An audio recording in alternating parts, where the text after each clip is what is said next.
Hi guys, so today I'm joined with Coach Aaron, head sprints coach of IMG Academy.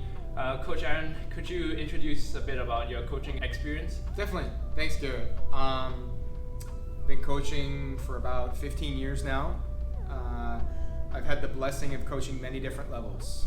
I've coached all the way from youth developmental, just basic body awareness for 6 years old, learning the sport of athletics or track and field.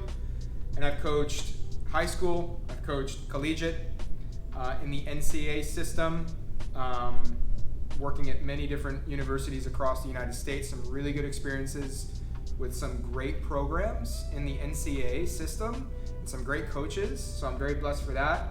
I've even worked at the professional level a little bit with some good training groups, notably based in the state of Florida. And I was also a head track and field high school coach at a nearby high school here in Manatee County of Florida. And so it's been about a 15-year journey. I first started competing in 8th grade, but I think I knew very early on that I wanted to be a coach. And it's my passion, it's my joy, and it's what gets me up in the morning. So I'm sure many of you have sort of questions relating to the subject of sprinting, including some common misconceptions. So today, Coach Aaron and I are going to try to address them. And so let's get straight into it. So let's talk about misconceptions in sprinting. Sure. In your opinion, what do you think is like the biggest misconception in sprinting? Biggest misconception. I think there are many. There are lots, actually. And I think sprinting and hurdling, they're very straightforward activities. Yeah. You know, we know who is the best by who's the fastest. Mm-hmm. But there's a lot of moving parts. Yeah. There's two things that we're confined by: biochemistry and physics. Yep. So there are a lot of misconceptions on both those channels. Mm-hmm. I would have to say, primarily, I see a lot of misconceptions about what sprinting is and what sprinting isn't. Mm-hmm. Just one off the top of my head that I see a lot is this obsession with lifting and front side mechanics. Yeah. That is not sprinting. Sprinting is a rotary movement. So it's a rotation around an axis. Your axis is the core of your body, notably the hips and the glutes. So the foot moves in a rotary axis as a third class lever. Yeah. Okay? So the better you are at sprinting, it's contingent upon two things: angular velocity of the leg dropping under your body. Yep, that's the striking you're talking about. The striking, how well and how fast the thigh moves underneath. Mm-hmm. With impulse, notably vertical impulse underneath you, which affects angular momentum going forward. Right.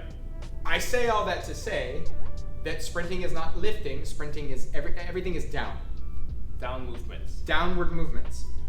Now, anything that comes back up with any lift or the thigh coming in front of the body, that is reflexive, meaning you don't have to consciously make that happen. Because when you strike the ground with your thigh, you're creating a stretch on the anterior side of your body. Yeah. Your quads, your hip flexors. So you're creating a stretch. It'll rebound back and front with any front side mechanics. So the idea and notion that you have to cue lifting or front side, I think is a very errant concept. Yep. And I would have to be honest, I see this misconception promulgated from youth all the way to the top. And that's the biggest one that I can see from a movement standpoint. There are many others that we can get into, but that's one of them. I have to say that, like, especially with front side mechanics, it's like so heavily emphasized, especially on the internet. Like every time you go on Instagram and you see some coach like talking about, oh, you gotta get that front side, too much backside, you know? Yeah. So I think like because of the social media and stuff, it's amplified. It has. A lot. And I think you raise a great point. Social media has been a great tool to disseminate good information, but it's also been a tool to disseminate bad information.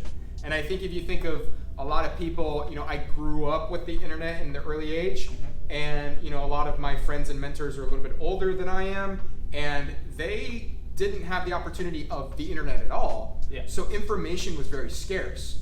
And so growing up, I would have to actually open up a book or I would have to go to these things called internet forums.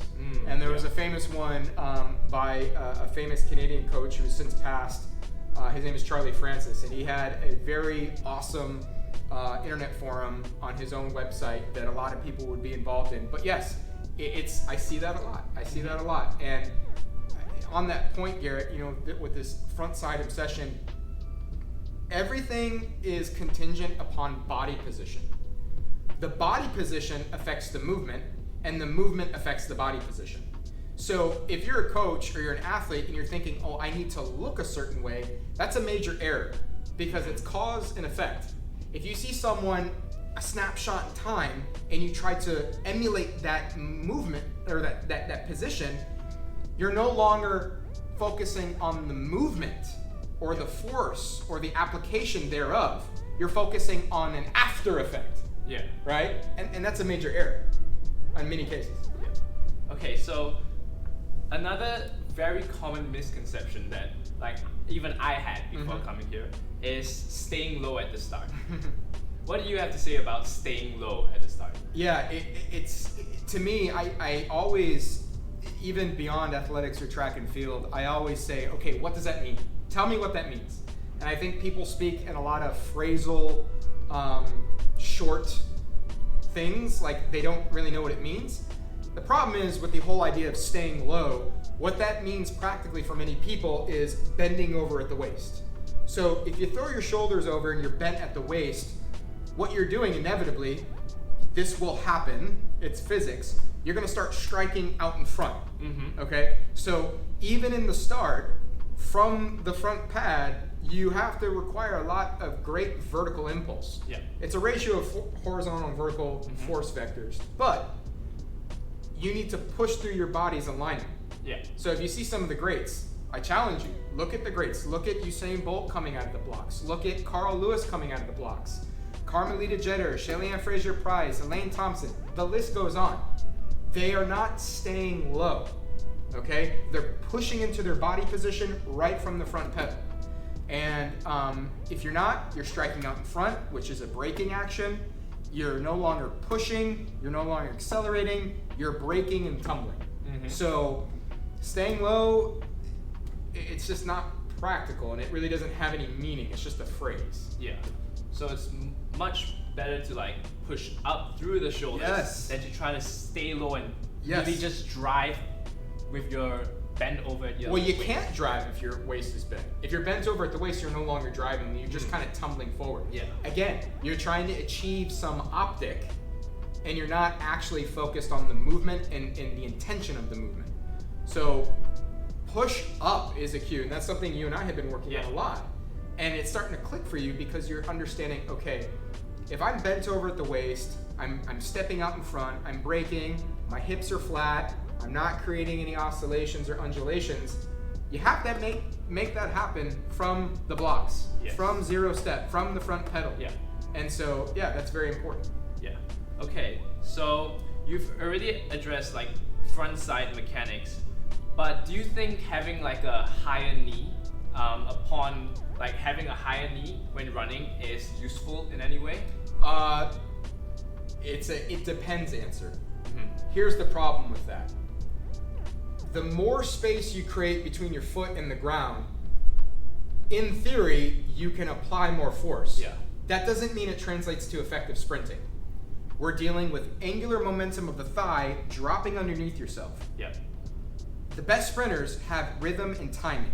Yes. Okay, so if you create a big space between your foot and the ground, that doesn't mean that increased applied force is going to help you with translatory forward linear momentum. Right. Okay, it's like if I had to use a boxing metaphor, you see boxers, they throw really good jabs. The timing is on. It's a timing thing. And then you see, drunken bar fights, throwing a haymaker. Creating that extra space between the ground is like throwing haymakers. Yeah. Right? It doesn't translate to sprinting. Right. Okay? So just because you increase the space, it's going to throw the timing off. And so, I challenge people, the data doesn't lie, the film doesn't lie. Look at people like Christian Coleman, Michael Johnson, Letsile Teboho. Yeah. Okay? Their thighs are not coming that high. But what they're very good at is the angular velocity down into the ground. Right. So, yeah. Good question. Good question. Okay. The next one is another very common myth that that we see online all the time. Mm-hmm. What do you think about low heel recovery and shin angles? You don't need to worry about it because, there's a lot of.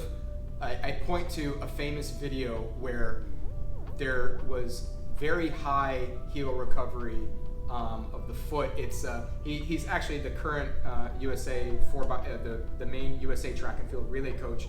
He was a famous sprinter back in the day. His name is Mike Marsh. I think he for a long time he held the fastest semi-final 200 meter in any championship event. It was like a 19.7. And I can share that video with you offline. You can link it in the description actually of this video. And I show the video all the time because from the blocks his heel was right up to the butt. Right. It doesn't follow the physics of what sprinting is if you're obsessing over low heel recovery and low shins. You got to get your foot down underneath you. Yes. Okay? So it's almost like you can have low shins or low feet, but you're only delaying the necessary physics of what sprinting is. Right. Don't worry about getting your foot up to your butt. You kind of have to, right? What's more important is the rhythm and timing of your foot into the ground, thereby creating undulations of your hip. Right. If you're focused on this outlying idea of staying low, front side mechanic, low heel, you're focusing on different spokes of the wheel that really have no bearing to what sprinting actually is. Mm-hmm. So. Yeah, okay, that's really good because everyone back home is just like obsessing over like low heel recoveries and like toe dragging and stuff. Oh, toe dragging. And I mean, the story behind toe dragging was popularized by one of the greatest 100-meter sprinters of all time, Asafa Powell of Jamaica. Mm-hmm. And that whole story was, it was through, he was doing a photo shoot. Yeah. And he was just trying to like hold certain positions for the camera. Yeah. And he was dragging his toe. Mm-hmm. And so that sort of post and photo shoot, it popularized this idea of toe drag. Again, it's not what sprinting is. You're creating friction on the ground. Yeah. Don't do it if you want to be fast, mm-hmm. right? And it's just a very errant idea. And okay, I have one last one about misconceptions. Sure. This one's about something that a lot of people kind of try to do, mm-hmm. is try to increase their stride frequency. Okay. What do you think about stride frequency? Well, it has an important role. It could be an element that needs to be focused on for a particular athlete. Mm-hmm. Your teammate for the past few months here, Dylan Woodruff, mm-hmm. he's a guy, for example, that we've been working on increased stride frequency. Yeah. Because his timing is off into the ground, mm-hmm. and it's causing him to step out in front a little bit. So for him, we're working on that stride frequency increase. But I find with most sprinters, that's too much of an obsession, mm-hmm. because in order to create those oscillations, you gotta have to ride the parabola to the ground. Right. So most athletes have the issue of focusing too much on frequency, and they think sprinting is moving your foot fast, which in some cases it is, but there is a rhythmic quality to sprinting that is very important. Mm-hmm. And so to answer your question, it is in case-by-case basis, it depends. Yeah. It depends. It depends on the athlete. It depends on their ability.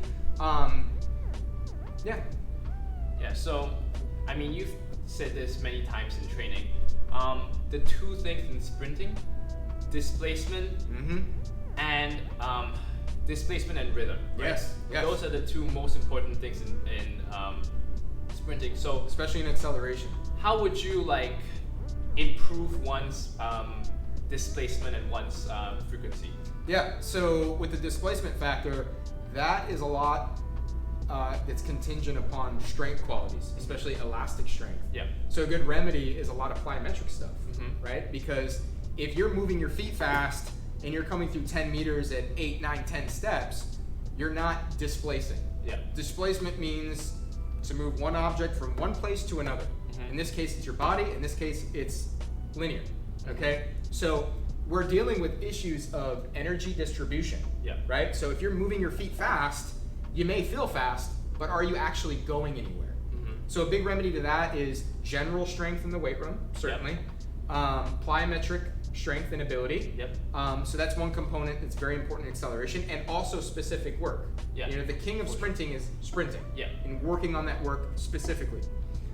With the component of stride frequency, there are certain drills you can work on, maybe ankle dribbles, A-runs to work on that timing. But again, it's just it's a component of working that out with your coach and working on the timing into the ground.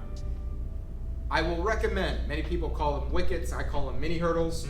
You can do some max V element over mini hurdles. I tend to stay away from those a lot because it messes up stride length. Yeah. But if you know an exact prescription of a certain distance that will help that athlete get their foot down a little quicker, it may have practicality. Yeah. But I don't like doing too many of those mini hurdle wicket drills because it does a couple things. It promotes lifting, it messes up their timing, and it shortens their stride length. Yeah. Majority of the time. But it could have its role and benefit to some people who are struggling with frequency. Okay, so Yeah. like when you mean like displacement, it's like kind of like stride length? Well, it's your impulse into the ground combined with the angular velocity of the thigh that projects flight, Yep. right? Flight forward. Yes. So it's a foreign concept to many people that, okay, if I want to go forward, I have to focus on down. And that's right. just the physics and demands of sprinting. Yeah. Yeah. So flight is what we want. Okay, so here we have like, we've moved on from the misconceptions and now Sure. we're into like other questions. So this question is actually from my coach back home. Nice. So he said, like, you've obviously been a coach, you've trained in Japan, right? Correct. Yeah, and you've trained in like the US. So in your opinion, like what is the difference between training an Asian and a non-Asian due to like the physical differences? Yeah, definitely. That's a great question. That's a really good question. Obviously, with any sort of demographic, you're dealing with morphology differences, how the body is constructed. Yeah. Generally, what I find in East Asian populations is longer torsos, shorter legs, shorter trochanter lengths of the Yep. femur and hip. Generally, large gastrocs, so large calves. So none of that is necessarily a bad thing. It's just understanding how the body is built. Yes. I think of the benefits of some of those is, it can help in acceleration a little bit with the angular velocity of the thigh. Yep. It's no mistake that Su Bingqiang is Yeah. the fastest ever recorded over 60 meters, and he's kind of a short Yeah. guy with big calves. But I find that a lot of especially in Japan, I see this heavily placed focus on frequency. Yeah. I call them spinners. They're just quick on the ground and it looks cool and it sounds cool, but are you actually going anywhere? And it really doesn't matter where you're from. It really doesn't matter how your body is constructed. The demands of sprinting will remain the same. So it's just a matter of, finding a roadmap with your athlete, learning them as people, but also learning them in the physical sense to how their body works, to where you can find the best prescription for them. That's the art of coaching. Yeah. Okay, so this is also kind of like a related question. So what do you think is like the difference in training males versus females? Like, is it like more like endurance work for females, more strength work for males? Like, what do you think? Another great question. I think the female athletes can tolerate volumes that are a little bit higher than their male counterparts. So sometimes you will see volume dosages a little different, maybe a little higher. I think it's obvious that there is a variation in differential rather with strength. Yeah. And so nothing too different in terms of the training. It's just managing their bodies in the sense that I want to make sure we're getting quality work, especially when we're dealing with adolescent athletes anywhere from 13 to 19 or whatever. I really obsess over quality work. So this idea of like grinding athletes into the ground, I don't think is a good idea. When we gotta work, we work. Yeah. And that can mean we're really being intentional with acceleration, no matter the stance, coming out of blocks, 2-point, 3-point, we're in flats, we're doing tempo. It's just doing the best that we can given the needs on that day. Okay. Yeah. So let's move on. Okay, so this these are like the questions from my friends now. So sure, good. They kind of go down in quality. We prioritize the good ones. Yeah. Okay, so how do you improve top end speed? Well, very good question.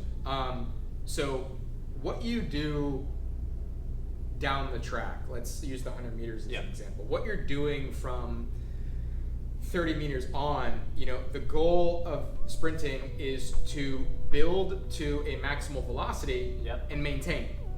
So you kind of need to rethink what sprinting is, and it goes back to the topics we were discussing earlier about what sprinting is and what sprinting isn't.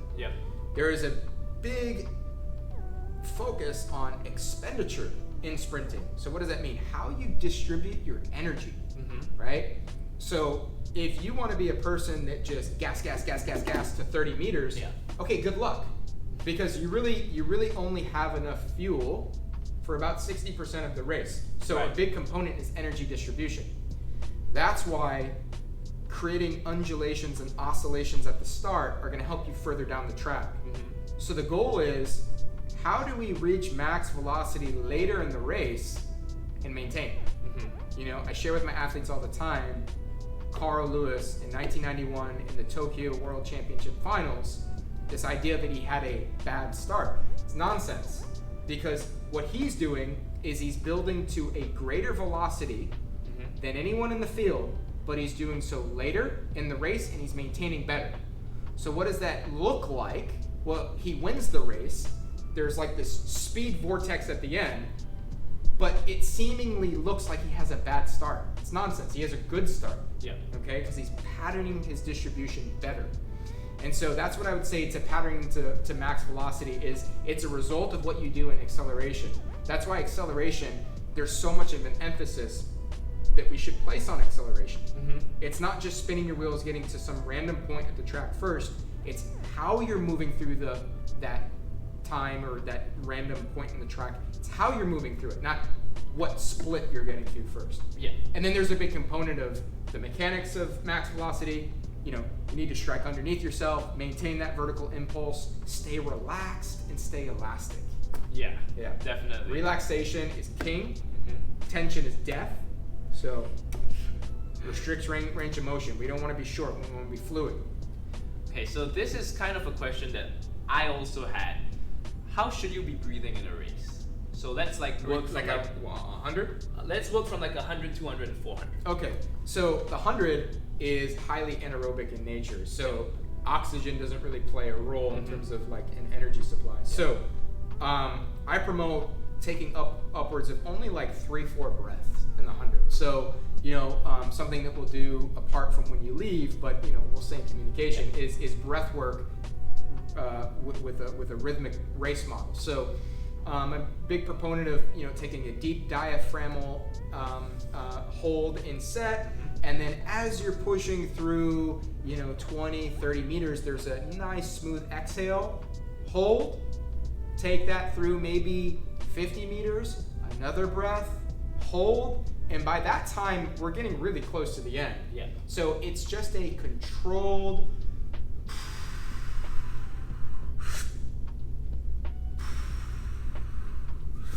and by that point, by breath 2, we're almost 2/3 of the way. So it's just controlling your breathing, and certainly not this short that's not needed. And then from then on, the breathing is just extended through similar fashions in the 200 and 400.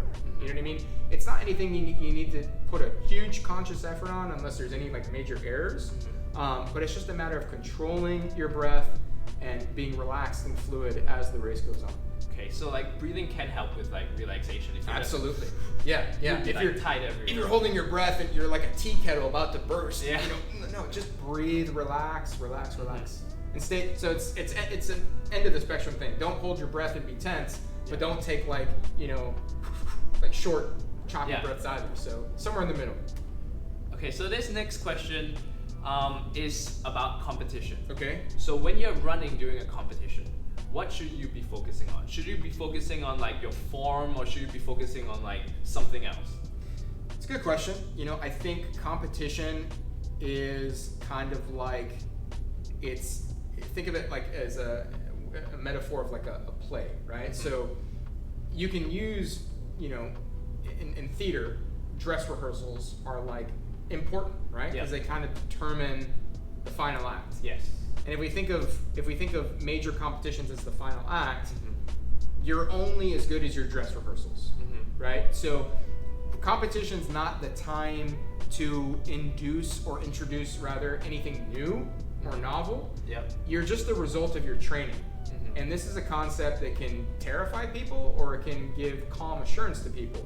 Your competition is a result of your training. Yeah. Very rarely do you rise to the occasion. I say you fall to the level of your training. Yeah. If your training's going well, that's great. If your training's going poorly, you might have some issues here and there. It's not going to doom you per se, but training is the ultimate indicator of where you are. Yeah. And athletes ask me all the time, "What do you think I can run?" Well, we're gonna sit down. We're gonna discuss where you are in training. If you're running certain reps in 120, 80, and 150, I can kind of tell you what you're gonna run for 200 or 100 meters. So, every competition has its purpose, and like I said with the theater metaphor of dress rehearsals, even competitions themselves can act as dress rehearsals. You know what I mean? Because that's why I would tell athletes, this is a big thing I want to say, is that like not every race, not every competition is going to be this earth-shattering personal best performance.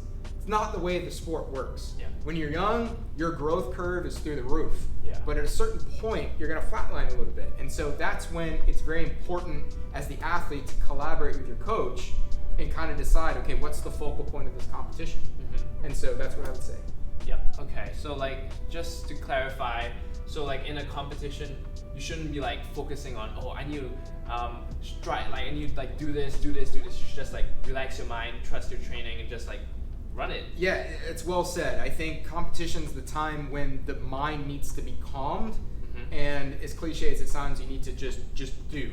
Yeah. Because again, your competition is downriver from training. Now, again, there may be certain technical cues that you need to work on with your coach, especially in the hurdle events. Yeah. That might be a focus during the meet, but we want to keep those at minimum like one thing. Yeah. You know what I mean? Because the work is done, the hay is in the barn, as we say, and competition is not the time to introduce those variables. So it's a case-by-case answer between you and your coach. Yeah. And I know many people, when they think competition, they think all out. What do you think about really going all out at a competition? Well, competition's a high-intensity endeavor. It's a high-intensity effort. So when you compete, your intensity should be at their highest. Yeah. Right? And so, yes, it's an all-out maximum effort. Now, something really important about competition is the warm-up. Yeah. It's a very important aspect. Yeah. And, many elite coaches, they spend the majority of their time on the warm-up track, because how you prepare for that one race, 2 race, whatever it may be, it's very important. So that's why the coach-athlete collaboration needs to be very well done and well prepared on the warm-up track. Okay. Especially in the hurdle events. You know Yeah. what I mean? Because by the time you get to the call room and you're lined up, you better have prepared correctly given the circumstances. Okay, but too much all out will kind of get you kind of tense. So should you cue relaxation and stuff? Yeah, it would be no different than what we cue in training, right? So you're just working on what you work on in training. So if you're doing something in training and then you get to meet and then you try something different, I'm gonna go all out and I'm gonna muscle this 100 meter. Well, why would you do that? Because if you haven't been doing in training, introducing something new is not a good idea. Track is a very mundane. It's a sport of mundanity. The mundane, it can be very boring sometimes. It's repeated things over and over and over again. And if you don't like it, you're gonna have issues. And so you look at professionals. There's nothing extraordinary that they do. They're just very elite at the simple stuff. Yeah. You know what I mean? Yeah. So yeah. Okay, so we've kind of touched a little bit on this earlier, but I just want to make it really clear for everyone. Where should the direction of force applied to the ground go? Should it go up or should it go forward? Can you elaborate a little bit on that? So like when you're applying force onto the ground, should you be thinking about pushing yourself forward or pushing yourself up? Up. Yeah. That should be the focus, because vertical impulse affects your flight, projection of flight. So think down to go forward. Okay. Yeah. Yeah. So with the proper rhythms and timings, I can give a one-word answer, but it depends. Mm-hmm. But yeah, the vertical impulse affects that translatory flight. Okay. The next one is kind of like it's kind of a difficult one to answer, Okay. but I still feel like I should ask it. Please. How do I not get burnt out? That's a great question. There's a lot of answers I can give to that. Your training is about applying stimulus and then adapting to that stimulus. Mm-hmm. So you don't get better after a hard workout. You get better when you rest. Mm-hmm. So that's why it's very important in whatever training program you're doing with a coach or a team or a group that be patterned correctly, Mm-hmm. right? So it's very easy to get burned out. Mm-hmm. Sometimes more is not better, especially as a developing athlete. Yeah. That's why I focus with you guys here at IMG of, when we need to work, we got to work. Like today, we ended the week with some tempo work. We were on the track today. Group 1 had 4x250. Group 2 had 3x350. You got to work. Yeah. But there's a caveat to that because, there's a pace involved. Mm-hmm. So we're not running 4x250 all out. Mm-hmm. We're running a certain pace. Yep. But it's hard work, certainly towards the end. Yeah. Right? So you have to reshift your definition and your perspective on what does it mean to work hard. Mm-hmm. Working hard will not guarantee success. Working yourself into the ground and burning out to where you can't every day, you're just running your butt off into the ground, that's not going to help you. Yeah. So it takes great collaboration with a good coach that patterns you well, gets in the work you need to get during the week and during the mesocycle, macro cycle throughout the year. So it's just a matter of what, how much, and when. Yes. Okay, so the next one is kind of like towards the 200 meters. Mm-hmm. So do you think that coming out of the blocks in 200, should you come off the blocks as fast as you do in the 100, or should you like conserve a bit? Slight conservation. Mm-hmm. So a lot about the 200, the success of the 200 is what you do from 50 meters into the race to 50 meters out. So if you think of that kind of 100-meter segment, that's where the real running is done. Mm-hmm. So you want to be coming off the bend with really good velocity, control velocity, to carry through to that 100-meter point, which would be 50 meters to go.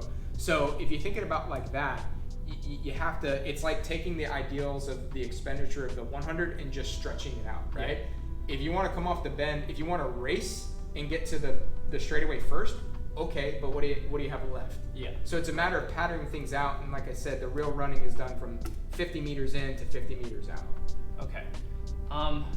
Okay, so this one might be a bit of a long one, but how would like a good training week look for like a 100, 200 runner? Sure. In a pure uninterrupted week, what I think would be very pragmatic for youth, developmental, adolescent athlete is, a lot of the speed work should be done early in the week. Okay. So here at IMG, in an uninterrupted week, a lot of our speed days and hurdle days fall on a Monday and a Thursday. Yeah. Okay. Tuesday and Friday is when the volume kind of ticks up a little bit. So we do a lot of tempo runs. Yeah. In the middle of the week and at the end of the week to get some fitness and Yep. recovery Mm-hmm. stimulus Yep. in there, with Wednesday being a pure kind of recovery and mobility focus. Yep. So that would be my suggestion. If you're going to do fast quality work, do so when you're rested, do so when you're sharp. Right. And you can kind of work in tempo runs around there to get a fitness and recovery effect. It's science. It's not rocket science, but there's an ebb and flow the way the body needs to work. Yeah. Yeah. Okay, so last two questions. What % of top end speed is from hard training versus talent? Because obviously you have people like Su Bingtian who, well, he can train as hard as he wants, but he's never gonna have the top end speed of someone like Usain Bolt. Noah Lyles. Yeah. So like what % of top end speed do you think comes from natural abilities, and what do you think comes from hard training? It's a very good question. So obviously you gave a really good juxtaposition with a person like a Noah Lyles and a Su Bingtian. So it's hard to say what that percentage is based off talent. But what I have found is that this kind of goes back to your first question about differences in demographics and genetics. I found that the real elastic, thin-framed, longer-legged sprinters have a natural predisposition to max velocity upright sprinting. That's not always the case, but if I had to give a very binary answer, I see variation in that regard. However, these things are absolutely trainable. So if you look at the inverse, you look at the thin, tall, elastic people, well, you might not have the best 0 to 30, but we can train that. Conversely, same thing with the people that might not be predisposed to having natural max velocity ability. That can be trained. That's a biochemical adaptation. It's a result of movement. It's a result of rhythm work. So that's what I would say. It can be trained, but there is a natural predisposition. What percentage basis? Take your pick. I'm not sure. Okay, last question. What should I do after training for the best recovery? Well, you're at your most debilitated state after training. Your hormones are, especially, your testosterone plummets and your cortisol levels rise. The best thing that I would say is, there's no necessity to freak out or have urgency about, I got to get this in the 15 minutes. Have a really good meal after training. A very balanced meal, fats, carbohydrates, and proteins. When you finish hard training, especially like voluminous work, your glycogen is very depleted. So it's very important when you do that work to get your glycogen replenished, especially if you've got like a weight session immediately after that. So what is glycogen? Glycogen comes from sugar, from carbs. So immediately post-training and even pre-training, that's when you can be a little bit carbohydrate heavy. As the day goes on and the evening goes on, you can have an emphasis of protein, but I don't think it's any mistake with all the dissemination of knowledge and science we have at our fingertips now. The number one recovery, the lowest hanging fruit, is sleep. Like, I will shout that from the mountaintops. It's more important to get proper sleep than it is to have a good workout. And if I had to choose between the two, sleep every time, 10 times out of 10. That's something that back home, like, everyone struggles with. Like, I know so many athletes. Here in America too. So many athletes, they say that they're gonna train really hard, and then I see them sleeping for like 4 hours. Like, now, what do you attribute that to? Do you think it's just a discipline issue? Do you think it's an ignorance issue? What do you attribute that to? I feel like it's kind of improper planning of your day. Because most of these people will be like, well, I had so much work to do. I had so much homework, but, well, you can plan your day better, make better use of your time. Prioritization, right? Yeah, of course. So, I mean, number one, sleep, right? Yes. Everyone should get that. It's a big thing, and the science of sleep is growing by leaps and bounds, and we're learning more and more as time goes on. But sleep is so paramount. You can't replace it. There's no better replacement. So. Okay. Thank you, Coach Aaron, for joining me. My pleasure, man. It's been a great few months. We're better for having you, and very happy for you to kind of include me on this little conversation. And I hope that it helps people moving forward. I've been very impressed with the Singaporean athletes that have come here. You, Caleb, and Chloe as well. And I think I'd love to create that partnership moving forward, because you guys are very impressive, and I think there's a lot of talent and ability in your country. I think it'll be great to have you over sometime. I would love if to. you ever want to, just like reach out. I could probably help. Do I need to avoid the rainy season? Well, I mean, the rainy season is probably like from January to like May. Okay. So like if you come like after that, then we're good. Just as long as you're there and I can get some good chicken and rice. I'm set. I'm set. Okay, thank you. Thanks, brother. It's been a pleasure. Yep.